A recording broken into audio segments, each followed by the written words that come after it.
रक्षाबंधन म्हणजेच फक्त भावा-बहिणींमधला पवित्र सण आहे असं तुम्हाला वाटत असेल तर गैरसमज आहे. पुराणामध्ये एक कथा येते. भगवान श्रीकृष्ण स्वतः युधिष्ठिरांना ही कथा सांगत असतात. भविष्य पुराणामध्ये असा उल्लेख आहे की ज्यावेळेस देवता आणि दानव यांच्यामध्ये युद्ध झालं, त्यावेळेस दानव पराभूत झाले. त्यामुळे बळीराजाने त्यांचे गुरु शुक्राचार्य यांच्याकडे धाव घेतले.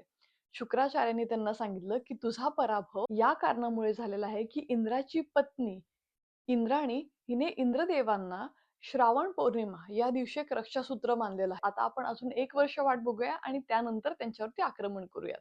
ही आहे रक्षाबंधन मागची पौराणिक कथा. आता शास्त्रोक्त पद्धतीने रक्षासूत्र कसं तयार करतात?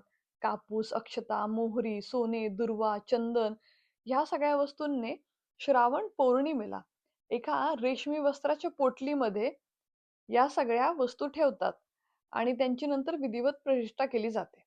तर यावर्षी तुमच्या भावाला राखी बांधताना हा मंत्र नक्की म्हणा. येन बद्धो बलिराजा दानवेंद्रो महाबलः तेन त्वामभि बंधामी रक्षे माचल माचल.